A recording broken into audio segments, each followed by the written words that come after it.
Hello, everyone. Welcome to the WBECS 2018 Pre-Summit. We're going to get started in just a minute. I'm going to go through a little bit of housekeeping first. Our session today is going to last 45 minutes, and we are going to use the Q&A box to communicate. So any questions that you have, you're going to go ahead and pop them into the Q&A throughout the session, and we'll collect them and present them to Carol toward the end of the session. And also, you can let me know where in the world you're dialing in from today. And Nicole is going to be helping us out today from WBECS. She's going to share some of those with you guys. So I see South Africa, France, California, Kenya, New Orleans. We were just there. London, Kansas City, Costa Rica, Brazil, Palm Springs, Canada, Vancouver, Dallas, South Africa, Amsterdam, Italy, Tampa, Chicago, Mexico. Awesome. I love to see where everybody's from. It always gives me a thrill. See Spain, Texas. Awesome. Thank you guys. So I know you can hear me. That's great. So you can continue to use the Q&A box to interact with us. And as I said, Nicole is going to be there helping out. She's going to be answering any logistical questions that you have. And you can drop any questions that you have for Carol throughout the session there. And I'm going to grab some of those questions at the end. We will be using the chat box to drop some links for you. So keep an eye out on the chat box. And I'm going to hold the session open a few minutes past our 45 minutes so that we can make sure that you have a chance to participate in the poll that I'm going to share with you, and also so that you can get all of the chat links. So we'll just make sure that you've got time to either copy them out or to click on them. Now, I just want to make sure that you guys know, if sometimes when you're having sound issues, it's because you have a bandwidth problem. So I would advise you, if you're having consistent sound issues, to go ahead and hop out and hop back in. And if that does not resolve the problem for you, go ahead and go to the Zoom reminder emails. There's a phone number there that you can dial into, and just dial in directly to Zoom for the voice portion, and that should resolve it for you. So with that, my name is Anne-Marie Provostero. I am Head of Operations here at WBECS, and I'm super excited for this session today with Carol Gaskell. And the session is Neuro-agility and the motivation to optimize your coaching impact. So very cool. Now, in order to make the most out of this learning experience, we do recommend that you turn off all distractions. Put the phone away. It's going to be okay. Turn off all distractions and just kind of prepare to take notes and allow yourself to be fully focused and engaged with Carol today. For those just joining, welcome to the WBECS 2018 Pre-Summit. Our mission here at WBECS is quite simple, and that is to significantly raise the global standard of coaching. So we do this by curating a faculty of world-class coaching thought leaders and making them accessible to you online in a format that you can consume anywhere in the world, on any device, and anytime. The WBECS Summit is divided into two parts. So the first part is this complimentary pre-summit that you're experiencing now.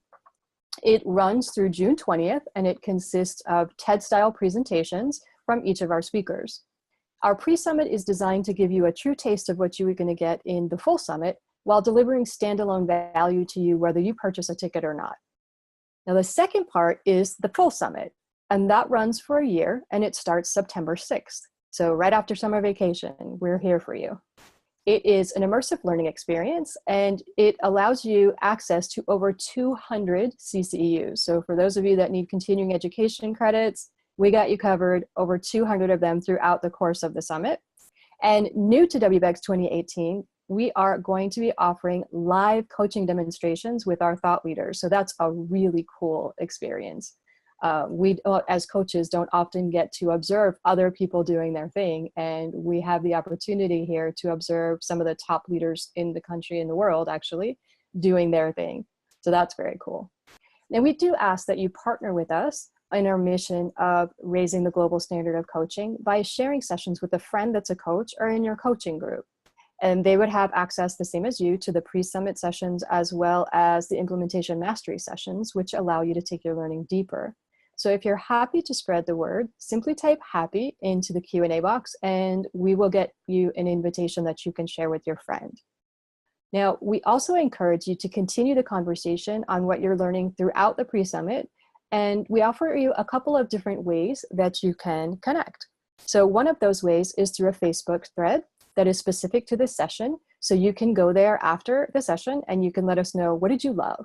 What inspired you? What did you learn? And any questions that you have.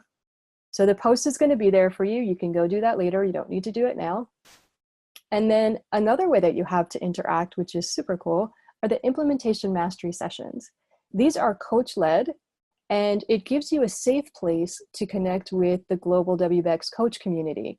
You're able to share and discuss summit session content with your peers from all over the world and deepen your learning. Actually take it and figure out what to do with it. How do you implement all this great learning that you're collecting throughout the summit and the pre-summit?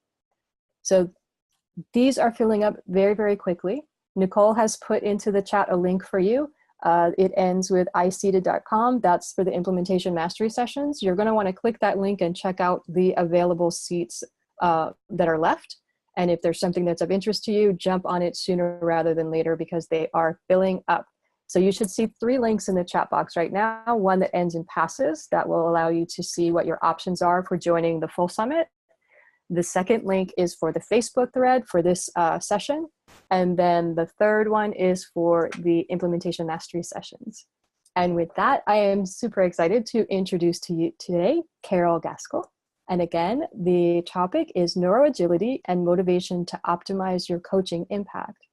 Now, Carol founded Full Potential Group, and that is one of Europe's longest established and most highly regarded leadership and people development specialists. She's a highly acclaimed coach and best-selling author in the field of people and leadership development, and her books include Transform Your Life, 10 Steps to Real Results, Your Pocket Life Coach, Full Potential Leadership, a provocative call to make a dramatic difference, and Full Potential Coach, transforming people's potential into results. And a fun fact that Carol shared with me today, she actually was married in a hot air balloon in Australia. So that's super cool. Welcome, Carol. Thank you for joining us today. Thank you, Anne-Marie, and really looking forward to sharing what I possibly can in the next precious minutes that we have together. So thank you very much for joining. And having coached people for 20 years, it's the 20th anniversary today, and I can see I've got some friends on the session, so thank you for joining. What I really want to share is I've spent the last 20 years looking for what are things that give me as a coach an edge, and how can I help clients to reach that next level of their potential. And so I've chosen 2 topics today, which is quite a tall order to talk about in a short space of time. But what I'm going to talk about is 2 of the sort of new topics that I'm finding really make a difference with coaching clients. The first one is neuro-agility. And what I'm going to talk a little bit about is what is neuro-agility and why is it relevant to coaching? You know, how can that help our coachees in their work and in their life? I'll also talk a little bit about one aspect of neuroagility is understanding people's neurological design. And there are 7 different aspects to the way our brains are designed. So I will obviously go into more detail on that in the full summit, but today I'm just going to give you a taster of what those 7 aspects are and how we can help our clients when we understand them more. And then look at, thirdly, how we can boost 6 different drivers that help our clients improve their brain performance. So it's quite a quick, short session to give you a good sense around neuroagility, very much an introduction. Then my final 3 session is around motivation and how we can understand the roots behind what motivates our clients. Understanding there's 9 different motivators that I will explain. Again, it'll be a summary, but helping you understand not only your motivators as a coach and how you're likely to show up in your sessions, but also if you can start to identify the motivators of your coachees and how that can make a difference to your impact as a coach. And then look at, if you understand people's motivational hot buttons, how you can help them achieve their goals better, quicker, faster. So, you know, part of, I think, what a lot of our clients are facing at the moment is the world is fast changing, it's speeding up.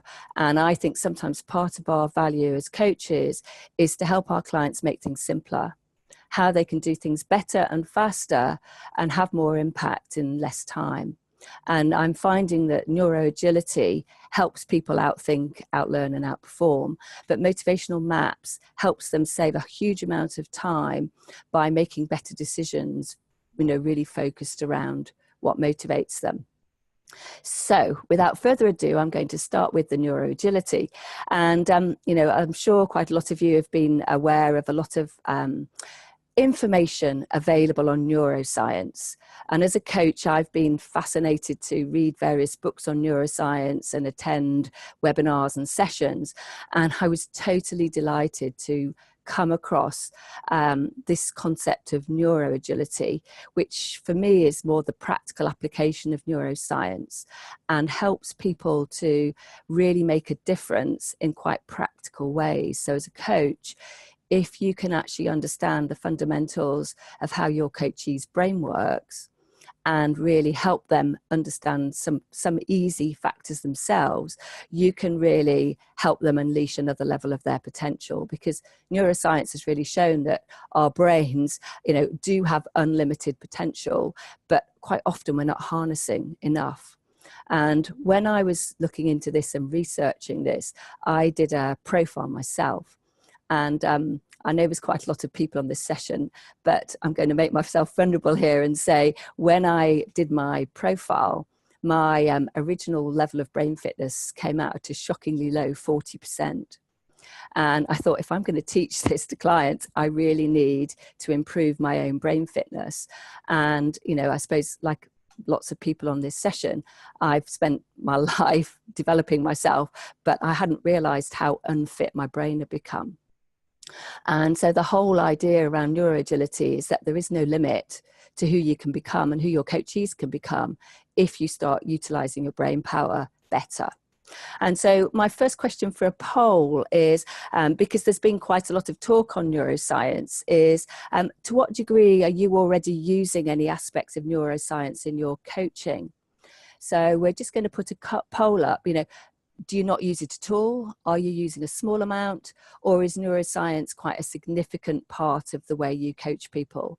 And we'd just be curious to get a bit of a sense of where neuroscience is for you in your coaching right now. So we're just going to give you a few seconds because we have a lot of information to deliver today and quite a few polls that we want to share with you. So I'm just going to, if you're going to answer, go ahead and get your answers in quickly, and then I'll share the results with everyone so we can see. Give you 2 more seconds. Okay, here we go. Wow. That's great to see. Okay, so some people are not using it at all.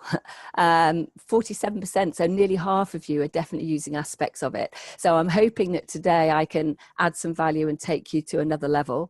If you're not familiar with it, don't worry. I'm going to explain some key concepts. And if it's already embedded in your coaching, I hope we can just give you some tips and tools to help you use it a little bit more. So thank you for that. And for me, part of the value of this is that in the World Economic Forum, the skills projection for 2020, 5 of the key skills that they're recommending that people need to have for 2020 and beyond are very much brain power skills. So I don't know if you're having clients coming to you that need to address complex problem solving challenges, critical thinking, creativity. I know a lot of our coaching helps people with their judgment and decision making, and cognitive flexibility and learning agility are key aspects that we're certainly being asked for in the corporate clients that we're working with. So I've put in blue the neuro-agility aspects and challenges that I feel neuro-agility addresses, but also motivation addresses some of the ones I've put in red. And as you can see on coaching, I've got it in red and blue, and change leadership, I've got it in red and blue, because I feel that the neuro-agility and the change leadership are affected by motivation too. So what is neuro-agility? What it is, it's the readiness of all senses of our brain to function as one whole brain system.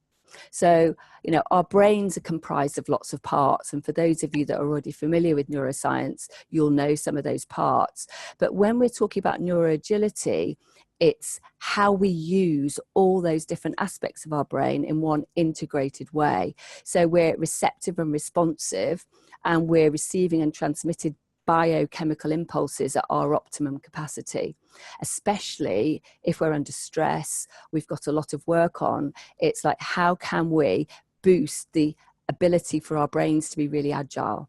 Now, people who are neuro-agile have the flexibility to learn new skills, attitudes and behaviours really fast and quickly, and they can unlearn old behaviour patterns too. And I just want to give you a very quick sense of what neuro-agility is in action.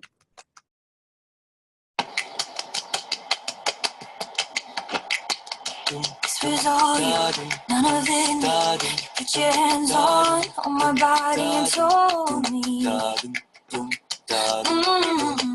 Told me you were ready for the big one, for the big jump. I'll be your last. So that's just to give you a little bit of a flavour. Now, obviously in workshops, we get people practicing, but what you find when people are really neuro-agile is they have the ability, it's that sort of pat your head, rub your tummy, it's being able to use different aspects of your brain. So in a business context, it might be being able to move from analysing a spreadsheet with numbers to suddenly being creative and moving into a brainstorming session. And it's helping people flex between different parts of their brain, but being able to do exercises and speak and think and listen and move all at the same time uses different parts of our brain. So my first, another question for you on the poll is, how many brain cells do we think we have? Because there's a lot of talk about neuroscience, and if we're going to help our clients improve their brain power, do we have 1 million cells, 1 billion, 10 billion, 100 billion, or 1 trillion? This is a bit of fun, but if you've got the time, could you just give this a go? Again, you should be seeing the poll up on your screen. We'll give you a few seconds to get your answers in. So go ahead and answer quickly if you want to be included. We'll give it another 5 seconds.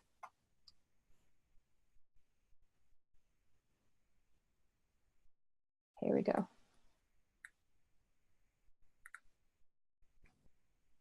Whoa, so we've got 41% of people actually are right. We do have 1 trillion brain cells. So we typically have 1 trillion or 1,000 billion in total, and that includes 100 billion active nerve cells and 900 billion others that glue and nourish and insulate the active ones.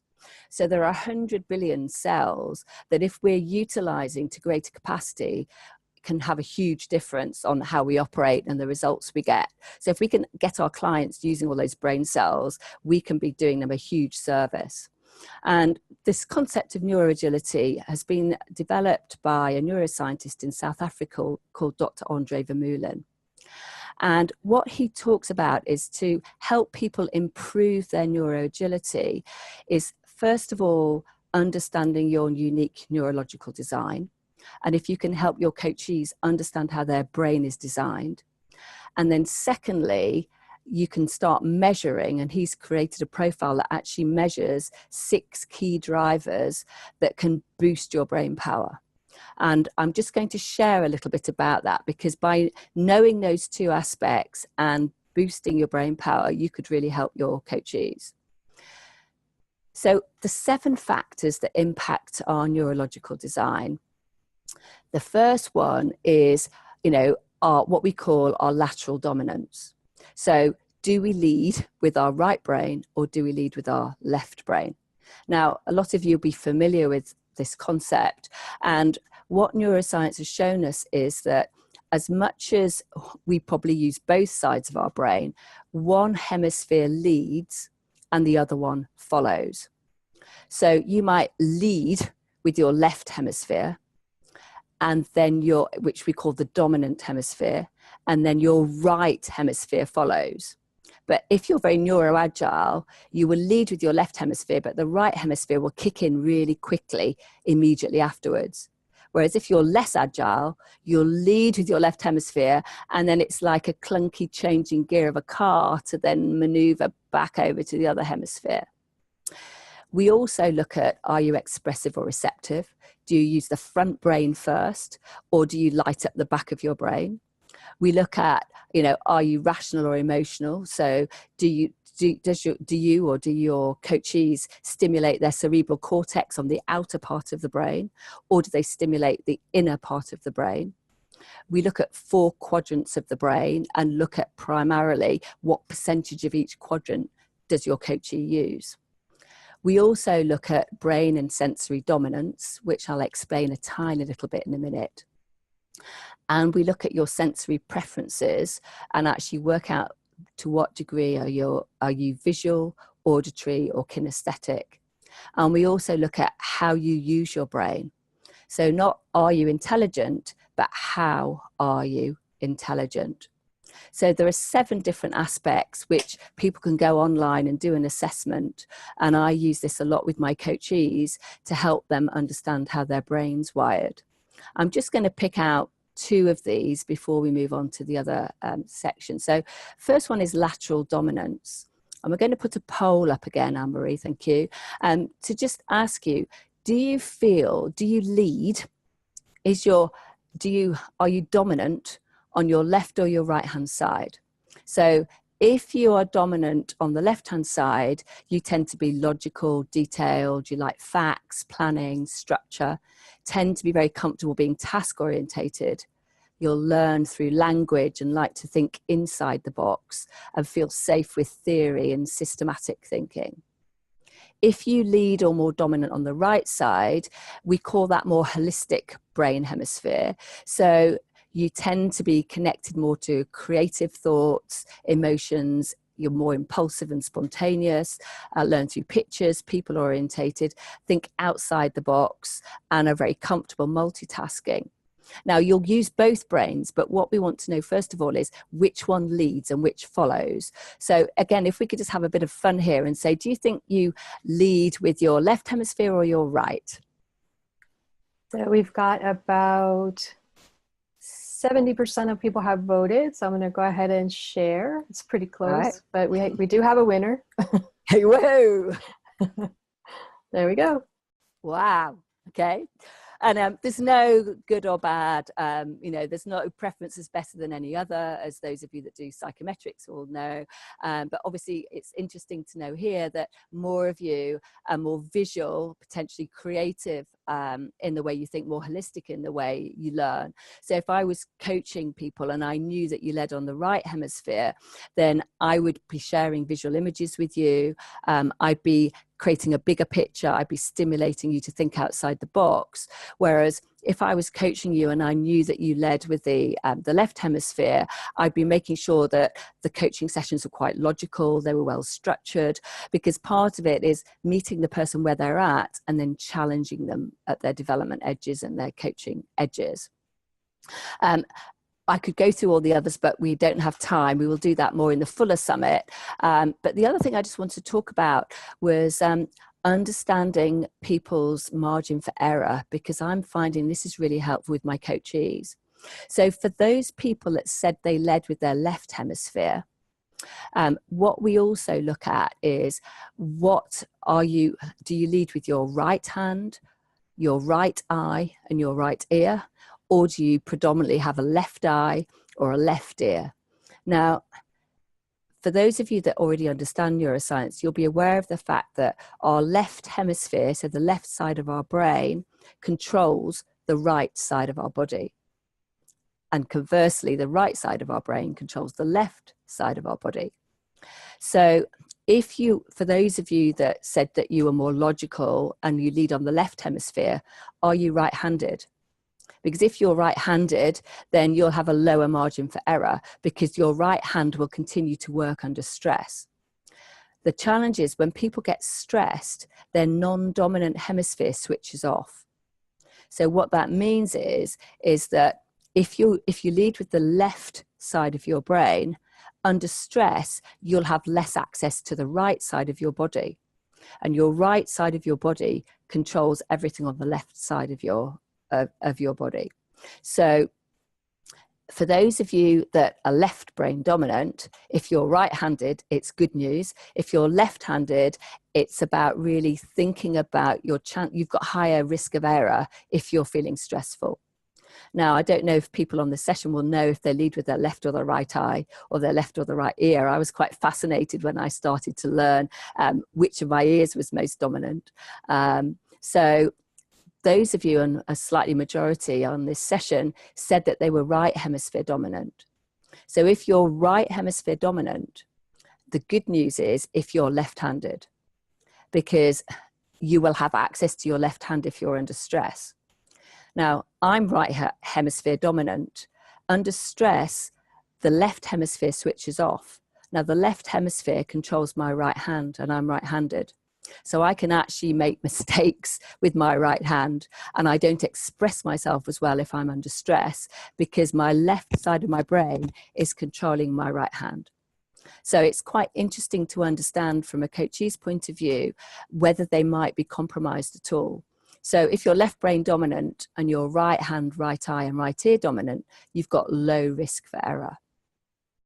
But if you're right brain dominant and you're like me, you're right hand dominant, you might have a low or moderate risk for error, especially if you're right ear dominant. You won't be hearing things if you're feeling stressed. So this is just to give you a bit of a sense. We also look at sensory preferences, and we really start to think about, given the way your brain's wired, is what are the drivers that can optimize your brain performance? So what we'll start measuring is how fit are people, to what degree do they move between their left and their right hemisphere. How their stress coping mechanisms will also affect their brain power. So we measure people's ability to deal with stress, which often will come up in coaching conversations. We also look at sleep, because sleep can dramatically affect the way your brain works. So we may well coach people on the quality of their sleep, the amount of time they move, because movement has a big impact, as does attitude and food. So what's quite useful from a coaching perspective is you can profile someone and help them understand their brain, and you can also start to look at the drivers that will optimize the performance of the brain, and we can measure beforehand. Then we can coach them on the elements that they need to be coached on, and then we can measure them afterwards. So it's quite a neat way of adding value in your coaching conversations. Brain fitness is about all areas of the brain being accessible. The norm for brain fitness, we've profiled about 1,000 people so far, and the norm is coming out at 48%. Now, ideally, you would want your coachees to get to at least 80% brain fit. My brain fitness has moved from 40, so I was less than the average. It's moved to 60, and I'm still working on it to boost it up. Good fun ways of staying.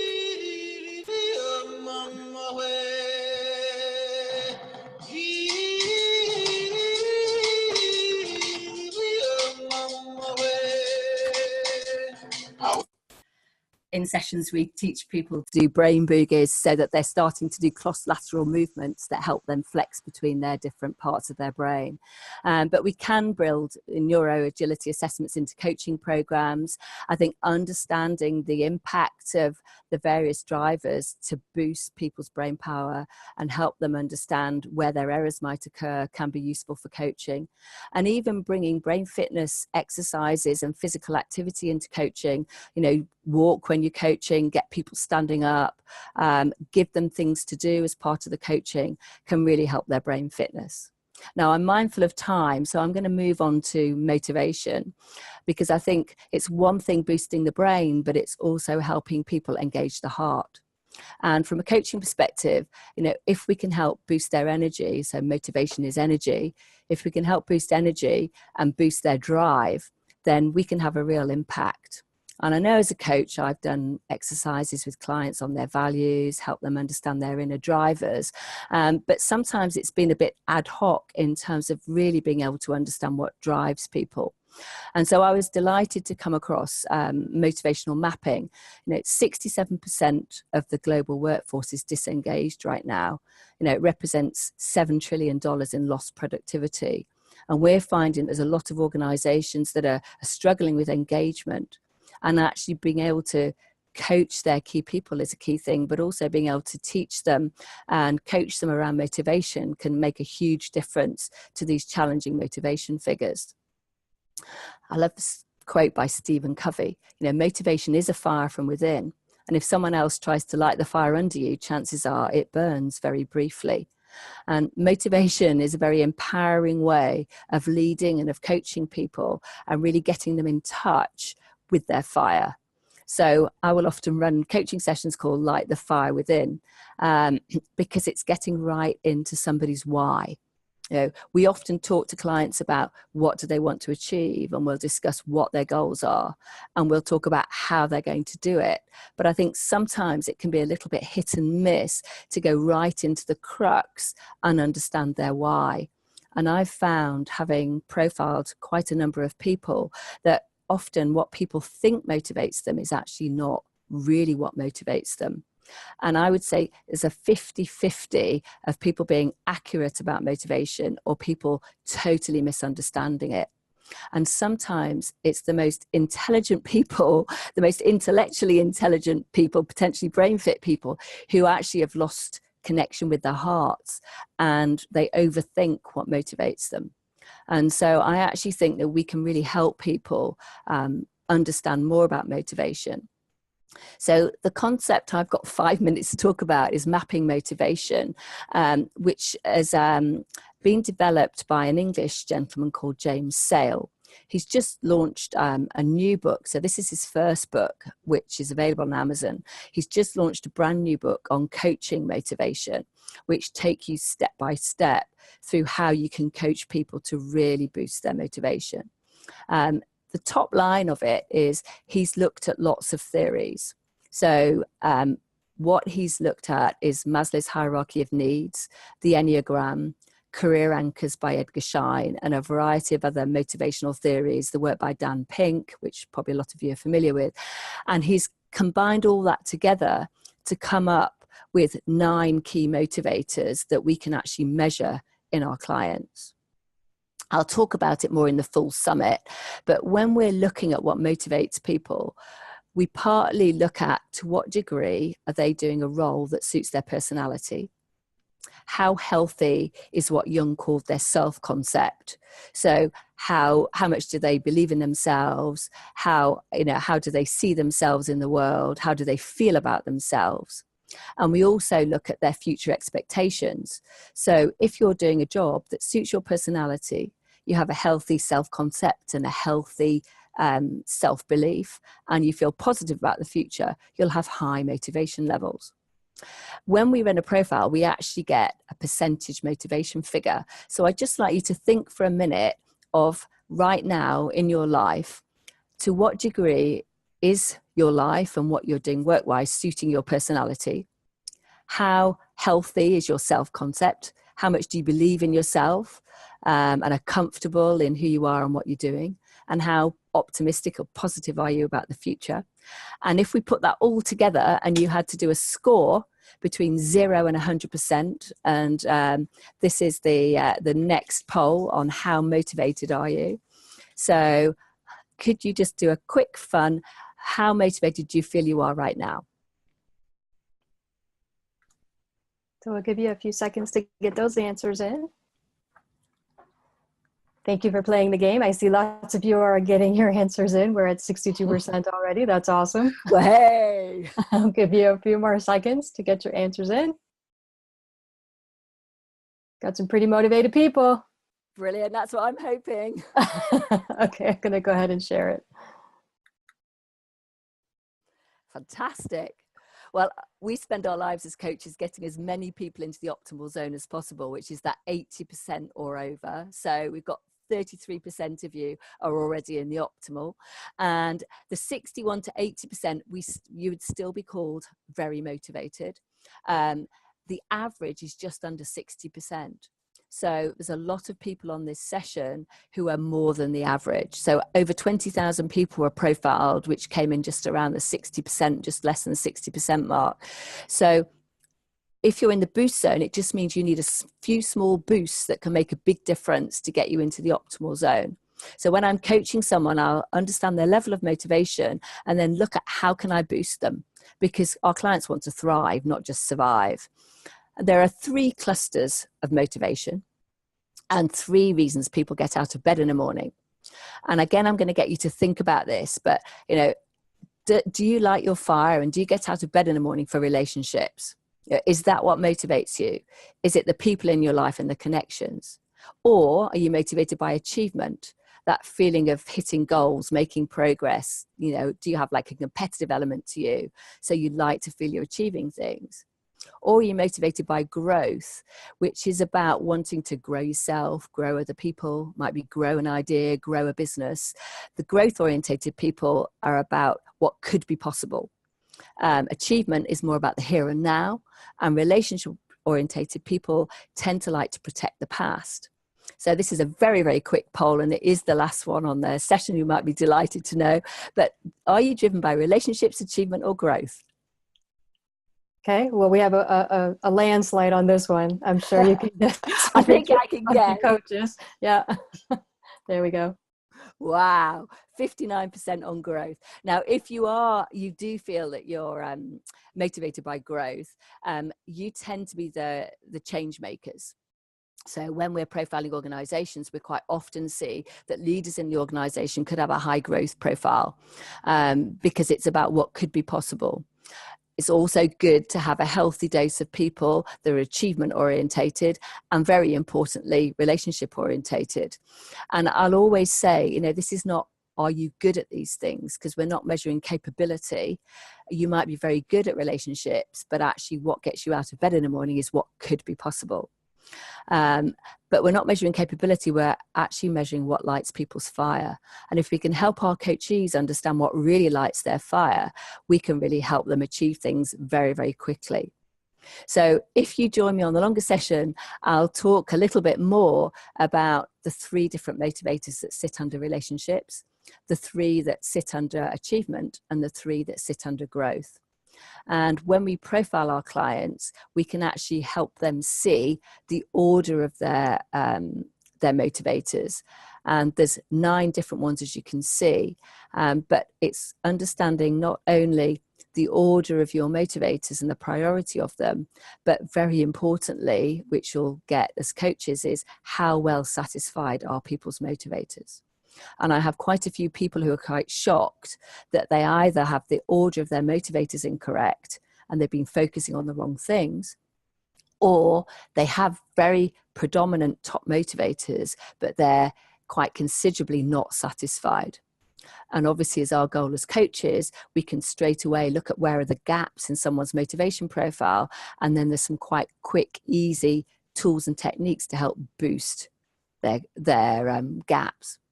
So that's a very whistle-stop tour of motivation, and there's a lot more that I'll be sharing in the next session, but I hope it's given you a bit of a flavor.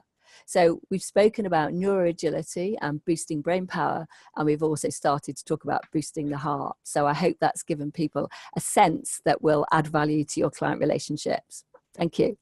Absolutely. Thank you so much, Carol. We've got lots of love for you in the Q&A box. Thank you. Lots of people really looking forward to the full summit session, so that's amazing. We do have a lot of questions, and so I'm going to get to those in just a minute.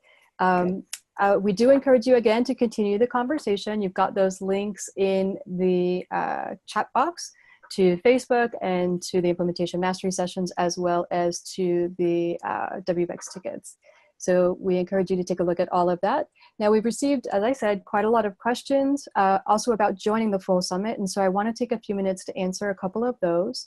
And so let's see. Will I be able to get the CCEU units for attending the full summit? So actually, yes, for the full summit pass holders will absolutely qualify for all 200. There's over 200 now, CCEUs for the 2018 pre-summit and full summit. These credits are available in both core competency as well as resource development. In order to receive core competency credits, though, you must attend live. That is an ICF requirement. And if for any reason you're not able to attend live but listen to the recordings, then you get resource development credits instead of core competency. Let's see, where does the summit take place? I always get a little giggle when you ask this question because it's fully online. So no travel, that's awesome. You don't have to pay for a hotel, for a flight, for anything. You get to jump on in your pajamas if you want to, or whatever you want to wear, or not. But yes, you can join us wherever you are in the world, anytime. The sessions are all completely online. The full summit starts on September 6th, and it runs for a year. There are 2 live 90-minute sessions per week, typically. These take place on Thursdays. And you also have access to the implementation mastery sessions, as well as roundtable discussions that you can use to master the concepts and integrate the skills. Also new for this year, as I mentioned earlier, are those live coaching demonstrations by our thought leaders, which is a really cool opportunity for you to just be a fly on the wall and see how it's done by learning from the pros. Now, for those of you with busy schedules, no worries. You can join at any time by listening to the recordings. If you join the full summit at the executive speed learner level, you will have access to videos, audios. You can take them with you. You can listen in the car and when you're working out, whatever works for you. And many of you have also asked about accessing the slides from the session today. You will have these available to you as well as an executive speed learner if you purchase that pass. You'll have access to the slides, the transcripts, professional notes, as well as the audio and video downloads for all pre-summit and all full summit sessions so that you can learn at your own pace in your own time. And again, with full summit access, you are going to have the opportunity to gain over 200 CCEUs. And we have available for the first time this year as well, CCEUs for the implementation mastery session. So that's super cool. Now, for a very limited time, we're offering our year-long full summit passes at 50% off, and that's going to save you up to $750 a ticket. This offer ends Thursday, June 28th. So you're going to want to click that link that you see in the chat box that says passes. You can use that to determine which level of pass works the best for you. We know that you have different needs and different learning styles. And so we have a variety of pass levels that you can choose from. So if you or anybody in your network would benefit from this year-long learning experience, get your discounted ticket by using that link. Now, a very cool bonus that is on top of the already super early bird price is that if you purchase a full summit ticket to 2018, we are going to give you 2017 as well. So you're going to have access to all of the recordings from 2017 and 2018 when you purchase your Executive Speed Learner Pass. That is a very, very cool bonus, and they are going to sell out, so don't delay. You can get your ticket at the very best price by clicking on the link that's in the chat box. And I'm going to launch one final poll for you. Oops, sorry about that. Let me get this one up. Okay, you should see the poll now. And I'm going to leave this up for the remainder of the session. So we're just going to ask that you please take a few moments before you leave the session today to share your input on this summit session, as well as what you'd like to see us build into the future of WBECS. So you should see the poll on your screen now. I'm going to leave it there for the remainder of the session. I'm also going to leave it open after the session ends so that you have the opportunity to get your answers in. We take everything that you say to heart and we use it to build what we offer. We want to make sure that what we're offering is what you want and need. I am a coach myself, and I fully understand the importance of the coach voice in all of the things that we're building. So please do share your voice with us. So we are going to also drop into the chat box for you at this point. There's a phone number that you can call if you want to reach out and speak to someone on the team. Nicole is going to pop that into the chat for you. And we're also having a Facebook Live tomorrow afternoon at 3 p.m. Eastern. And we're going to have a number of coaches on the line. So you can ask your questions of them directly. Like, what do they see as the benefits of attending the summit? So 3 p.m. Eastern. And she will pop a link into our Facebook group there so that you can make sure that you're on it. And I will be on it as well for part of the time. And with that, I'm going to circle back and grab some questions for Carol. Thank you, Carol, for patiently waiting. I thought I was off the hook then. Yep. So we have a couple folks that are asking about brain fitness. If you can define that term, the way that you're using it and measuring it. What are you using to measure that?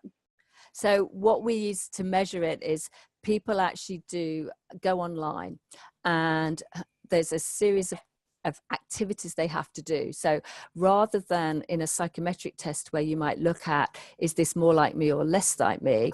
We'll say, cover your left eye, turn your head and bring it back, and what do you see? Or we'll say, look at something far away, and we're getting people to, there's lots of exercises, and then you have to complete the online of what you actually see or what you hear, because we're looking at how your brain's working. We're starting to measure how flexible your hemispheres are, but we're also looking at which is your dominant ear, which is your dominant hand. So you have to do exercises with both hands.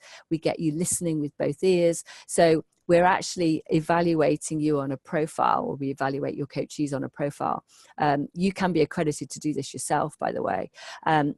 But what we actually mean by brain fitness is actually the ability of someone's brain it's about accessing all areas of your brain. So they're all being accessible, they're all receptive, and they're all responsive, so that they're absorbing and processing information at optimum capacity. So we're measuring, and this has been developed by Andre Vermeulen, a neuroscientist based in South Africa. We're measuring lots of different aspects of how your brain's operating. But we're also looking at the 6 drivers. So there are questions around people's ability to manage stress. There's very direct questions on their quality of their sleep, because it's less about the number of hours you sleep, it's about the quality of your sleep, and to what degree do you or your coachees go into delta sleep. So we're measuring or asking them to think about that. We're also looking at their attitude, how much they move, the sorts of food they eat. So we're looking quite holistically at lots of different aspects to really understand where their brain is and how fit it is right now. Awesome. Thank you for that. Can you let us know, what does WEF stand for? So it's the World Economic Forum. And so if you put that into Google, you'll be able to pull out a lot more information about those key attributes. And there is a video. I knew I didn't have the time, but I'll sometimes actually show a video of that too. So awesome. it brings the leadership capabilities to life. Okay, thank you for that. We have a couple of folks asking about things like luminosity, evaluate, or elevate and peak to develop brain fitness. What are your thoughts on those tools like that? I'm not familiar with luminosity, I'm afraid, so I can't make a comment. What about elevate and peak? Is that something that you're aware of? I'm aware of. This is measuring the way people's brains are designed, but it's not going into some of the real scientific detail of elevate and peak. I think where this is a tool that's looking at your design and the drivers, but I'm not seeing this as replacing everything to do with neuroscience. I think aspects like that can also be brought into coaching. Mm-hmm. You know, neuroplasticity of the brain, a lot of things that coaches will be familiar with. There are lots of different tools that we bring in to help clients change their behavior, change the way their brain's wired. So this is one tool that supports lots of others. It's not meant to replace anything that's already there. I think hopefully it'll complement those. Okay. And Greg is asking, brain fitness sounds both useful and powerful. And the notion of unlimited potential seems maybe like a little bit of an overstatement. Does the science support unlimited as opposed to enhanced potential? That's a great question. And it's actually one that I asked Dr. Andre Vermeulen, because I was quite shocked that a scientist, it was actually a quote of his. Mm-hmm. So I was actually quite shocked that he would say that. And he has a body of scientists that are based in Pretoria University, but they're also very active in the States and in other countries around the world. So at the minute, it's in our brain potential is immeasurable. So their idea that it is unlimited is because they haven't been able to get an end point for it. Mm. Okay. I see that we're just slightly over, so I want to be respectful of folks' times. Thank you again, Carol, so much for such an amazing session. It was very interesting, and I appreciate you answering questions for us. Thank you to each of you for taking time out of your day to join us. We know that you have many demands, and we appreciate you choosing to spend some time with us here today. So Carol, I'm going to hang out with folks and see if they have any questions about WBECS, but if you'd like to say goodbye and drop off, that's awesome. I will. I'd just say that there are a couple of background documents that I've also provided for people that want more information. So if you do want access to those, please have a look. And if people have got any other questions, please feel free to contact me. I'm very happy to try and answer them. Thank you. Thanks, Carol. Have a great day. Thank you.